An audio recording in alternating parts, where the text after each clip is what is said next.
I promise to be in frame in a second. Do you see that yellow van over there? That's an ambulance that usually collects blood donations, and it's located, you can't really see it, but next to it there's a yellow tent that's either giving COVID tests, PCR tests, or jabs. And it's located right at the Yad Vashem, the Holocaust Memorial in Jerusalem, or right next to an assisted living facility. So I am here to, just because I felt like I don't need to postpone this anymore, and I wanted to give some of my medical history because I think it's relevant to the whole COVID story. Fair warning for those of you who don't want to listen to female issues. It's going to get a little bit dicey, maybe, to some of you.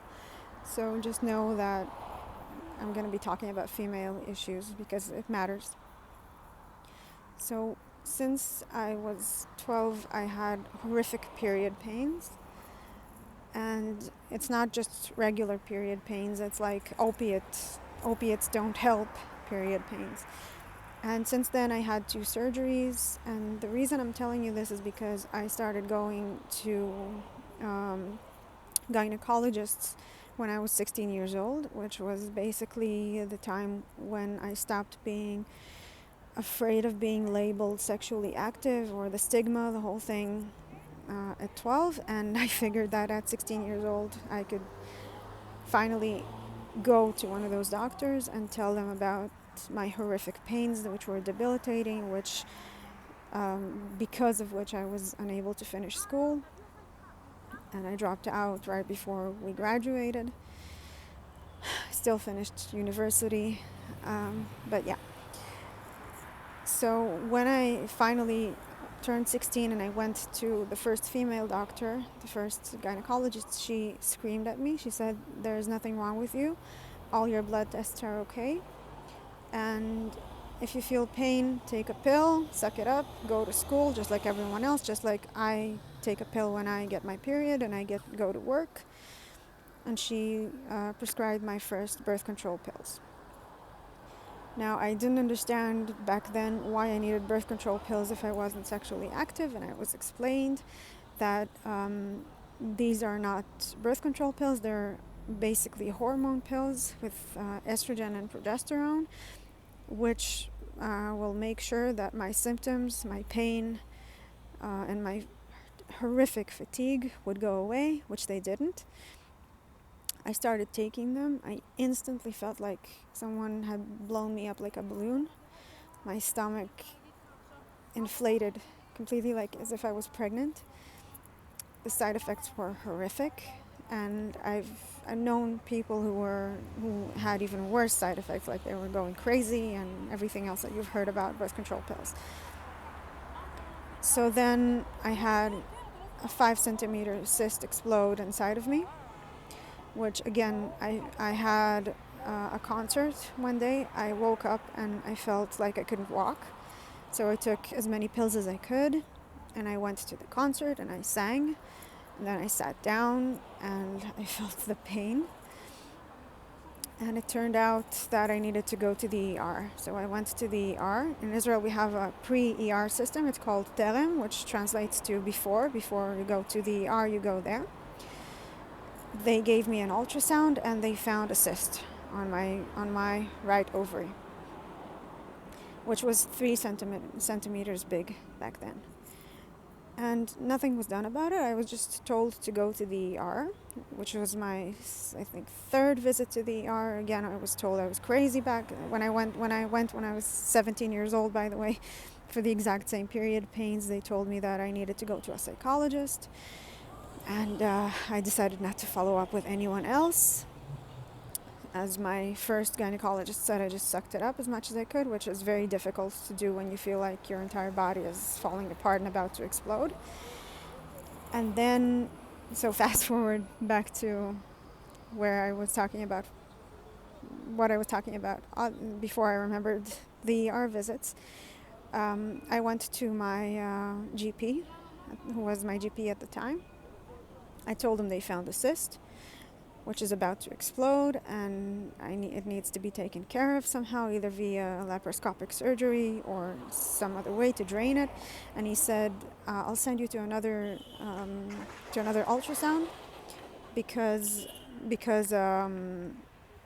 I'll send you to another ultrasound because I don't trust this pre-ER clinic and their ultrasound machine, which was very suspicious, but to say the least. So I went to my HMO, and they did another ultrasound, which was also very invasive and very painful, to say the least. And they found nothing. So they told me to go home and keep taking my birth control pills and everything is fine. And then a few months later, I wake up in the morning and I feel pain as if I'm about to get my period, which was usually horrific. Like, as soon as I wake up to that pain, I would take as many pills as I could. Not the best thing to do, but what else are you going to do when no one is giving you any help other than birth control pills? And suddenly it became 10 times worse, which, like, when your regular pain day on your periods is a 10, then your pain shoots up to 100. And I got covered with cold sweat. And I remember this is the first time ever. Usually when I get these pains, I just like fold into like a fetal position and I cry and I like go to bed and I start swinging in place and stuff like that. This time I was just screaming as if I'm having a child, as if I'm about to give birth. And I called an ambulance and I was screaming and I was asking for help. And the operator said that it sounds like I'm faking it. And I swear to God, I'm not making this up. She said that it sounds like I'm faking it. And if when they arrive, they realize that I'm actually lying, they will charge me 800 shekels, which is $200 or so. And then I decided that nobody cares about me. Let me just take as many pills as possible and just either stop the pain or die. I was fine with either option back then. And then I went to sleep and suddenly the pain went away. And I woke up a few hours later, exhausted as if I had been run over by a train, but painless, thank God. And then the next day, or when I was finally able to walk again, I went to my gynecologist at the time, who was a different one, who was prescribing me birth control pills. And I asked, what can I do? And he said, in order to prevent another cyst, you're not allowed to take any breaks from the birth control pills, and you're supposed to start taking them without taking breaks. And before that, I used to take breaks because I was told that my body needs to be cleaned up of synthetic hormones. So I would like take it for 1 month, and then when I would feel a little bit better, I would stop taking them. So then I started taking them every single month, because I was told that if I don't do it, I will have another cyst that grows and explodes inside me, and I really didn't want to experience that again. And then I had surgery, and they finally found the endometrial tissue, which is endometriosis is basically when the tissue that's supposed to be inside of your uterus, which is the tissue that when you get pregnant, that's where the fertilized egg adheres and grows inside you. Endometriosis is when you have the exact same tissue growing and bleeding outside of your uterus, which means that you have actual internal bleeding once a month. And when that internal bleeding stops, your immune system recognizes it as if it's an open wound, and it starts fixing it by putting platelets and scar tissue, and the scar tissue adheres to other organs. So basically one of my ovaries was adhered to the side of my pelvis, and every time I moved it would just pull on my entire pelvis. And there was one, it's called a uterosacral tissue, which is like which is one of the ligaments that holds the uterus in place. Basically that's how it stays in place. And one of them was so covered in endometriosis that it had adhered to my bowel. So every time I had food and it would pass through my bowel, I would also feel pain. And then after a few years after my first surgery, where I was diagnosed with endometriosis and wasn't told that I was crazy like before, I still had the exact same fatigue and the exact same pain. So I went for another surgery, which was called excision where they found that my endometriosis had grown back, because before that, in the first surgery, they removed my entire pelvic lining, which is the lining that encases all of your internal organs and protects them from, like, if you get punched in the stomach or something like that. So, and I'm afraid of needles, by the way. So if I begged for surgery myself, it means that stuff is serious. So I'll start walking because people are looking at me like I'm crazy again. No fun. After my second surgery, I finally had some relief, but I was still taking 40 milligrams of OxyContin, and I couldn't get off of it, and I was still taking it. And then during that time, like a few years before that, I found a lump on my breast, and I panicked because when you find that's what you do when you find a lump on your breast. And I went to an ultrasound for a breast ultrasound, and the nurse said, "You have several of them, not just one, and it's called fibrocystic breasts, and it's fine, and there's nothing to worry about. Just make sure that you keep like checking every once in a while that you're fine." So I figured, okay, and it didn't hurt, it didn't bother me. And imagine I was in so much pain any other day that I figured I would first take care of the pain and then I would look at everything else. Turns out it was cancer that was growing.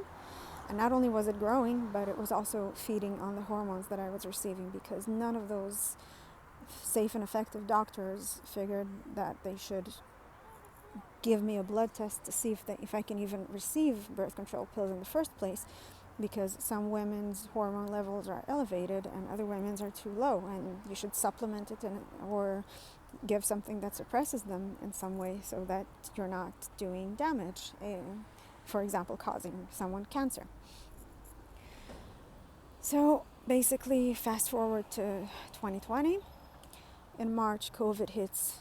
March 15th, COVID hits, and I'm leaving my workplace for like the 2 weeks to flatten the curve.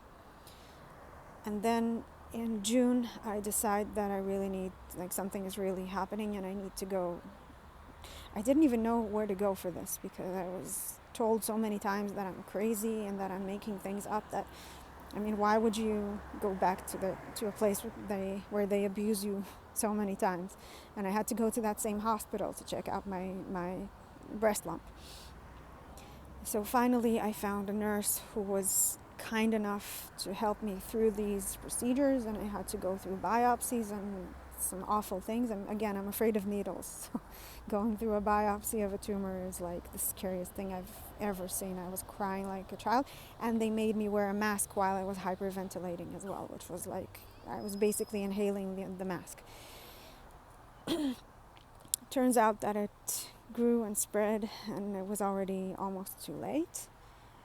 And then I went to the hospital, and they started me on chemotherapy and biological chemotherapy, whatever it's called. And they would give me PET CT, what do you call it? Just PET CT, I think, every few months, which is like radiation that's enough for 8 years every time. And I went through 9 months of that. And during those 9 months, I couldn't digest any food. I couldn't take any nutrients. I couldn't sleep. Everything was burning. My bowels were burning, and they were burning before with my endometriosis. So now it was like cranked up to 11. Still not the 100 of the cyst, but still. And I was begging for help. And my oncologist said, well, every medication you receive, and I was on Lupron back then, which was hormone suppressant, which also causes cancer.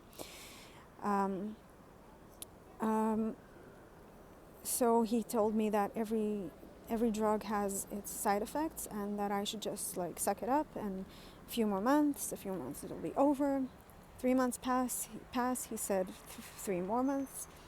3 more months pass, and he said 3 more months, and until after the 9 months, I was done. I couldn't bear this anymore, and I was weak, and I was losing even more weight, and I'm very much underweight as it is. And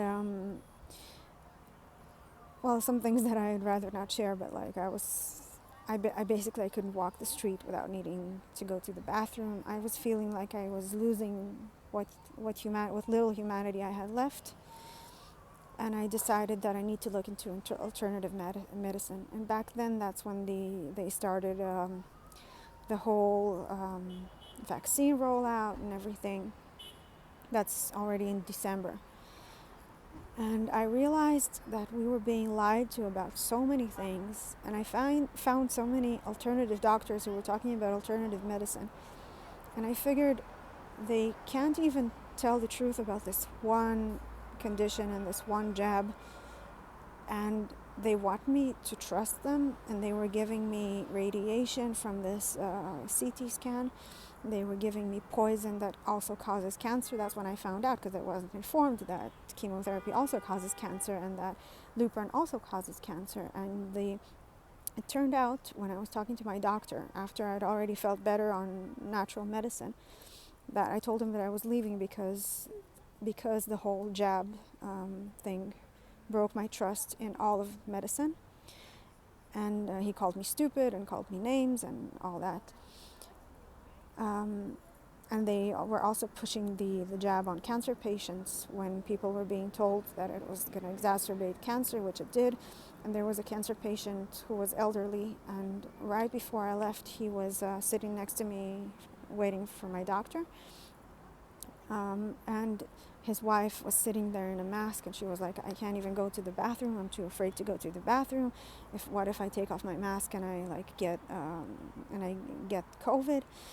And it turned out that he was so afraid to get COVID that he was one of the first to get the 2 jabs, and he got COVID twice after both jabs.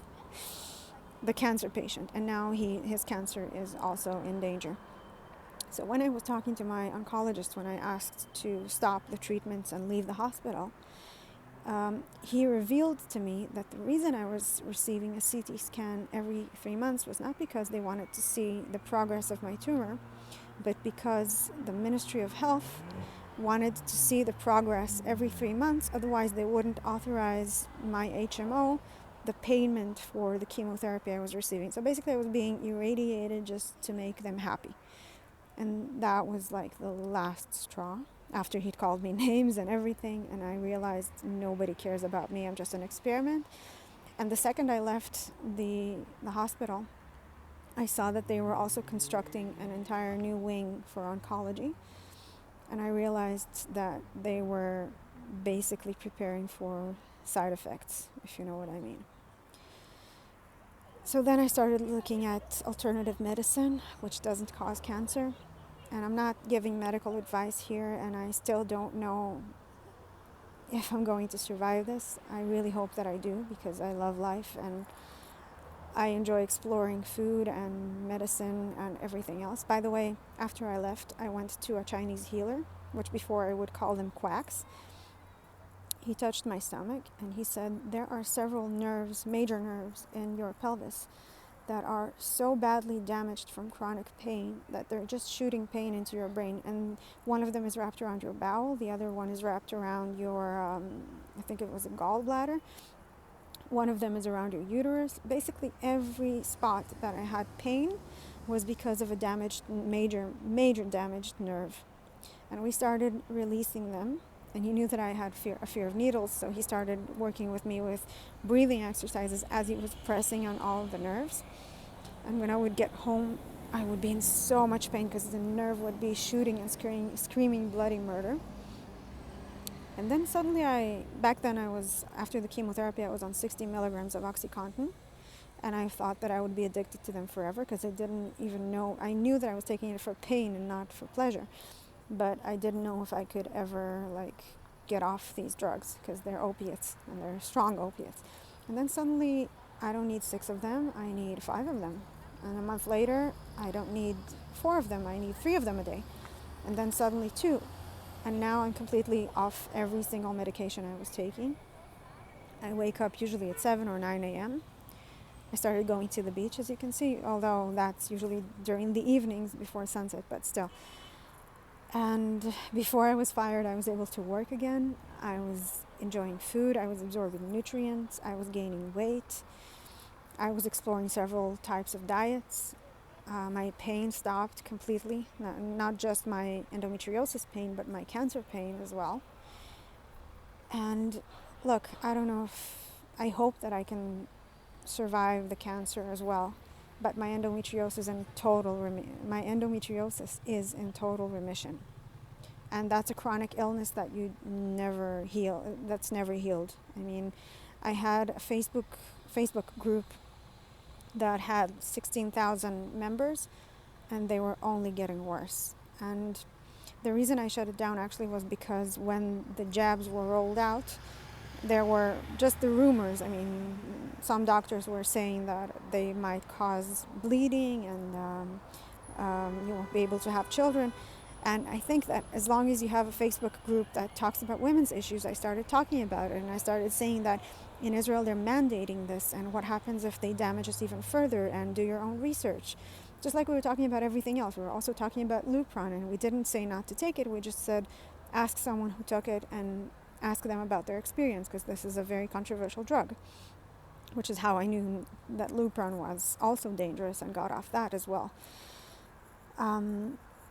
So I saw that I was getting attacked, and not only that, but group members who I had helped before, because the endometriosis is so bad that you get suicidal. And I personally spoke to some women who were about to commit suicide, or to their family members who, just to make sure that they hadn't committed suicide. And some of these women ended up snitching on me to Facebook, and I got blocked for several days from posting, and I realized I couldn't continue this group anymore. Another friend of mine who was an admin, went to the hospital with COVID. No, actually, I'll tell that story as well. So she had one of her ovaries twisted around itself, because that's what endometriosis does, and the blood supply was cut, and she went to the ER, and she was screaming. And they told her that she was crazy. And not only that, but they wouldn't give her any pain management for a twisted ovary that was dying inside of her, because she would get addicted to opiates, and oh no. So they sent her home. And then she went home. She passed out. She got back to the hospital. They did surgery. They found out that her ovary was already dead and rotting inside of her body. That's where they amputated the ovary. She lost her entire ovary. And she got COVID in the ER. And then she was put on a ventilator, because they told her to stay home until it got worse.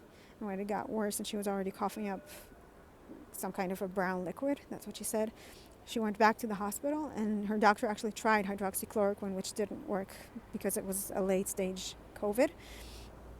And then they put her on a ventilator, and she's still trying to regain the use of one of her arms, because of how many strokes she had because of the COVID blood clots.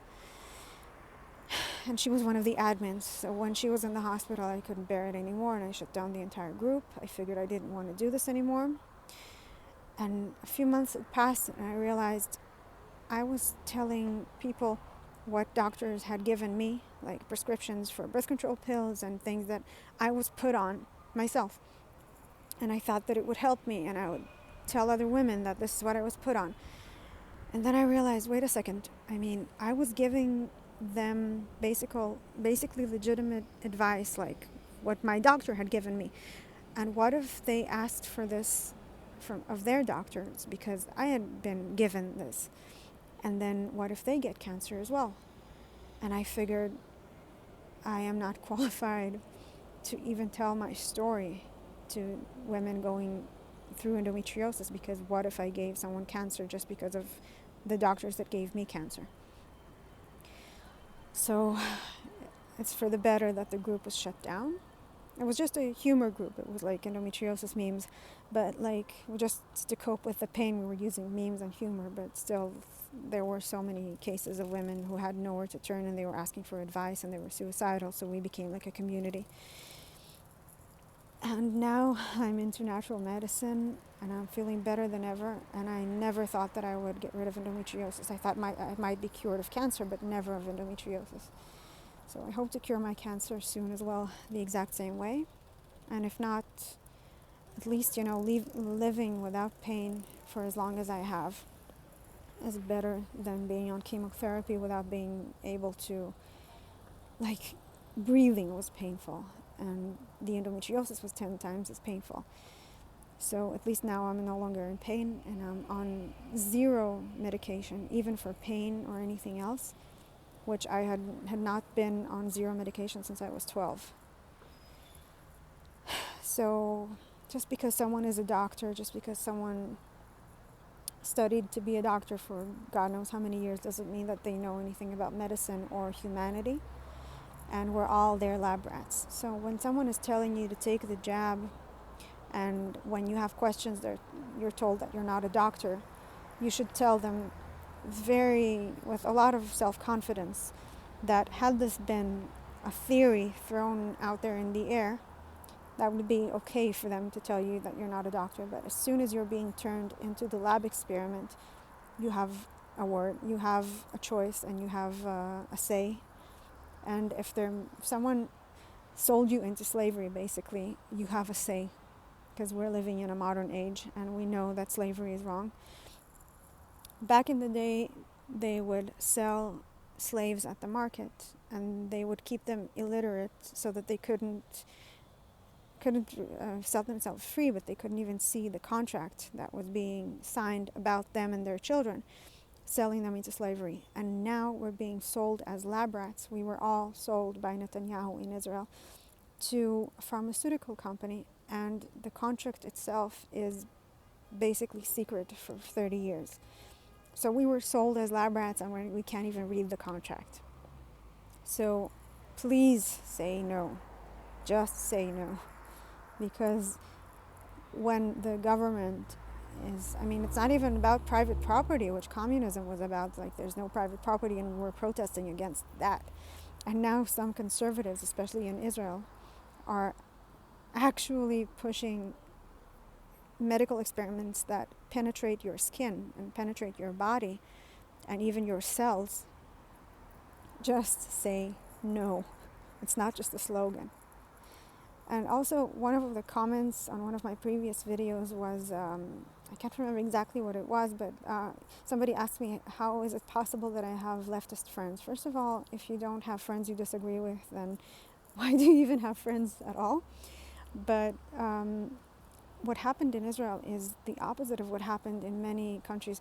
The only other comparison I can find is maybe Australia, which also has a conservative-ish prime minister who did the concentration camps, and the UK, where they have Boris Johnson, who turned out to be a communist as well.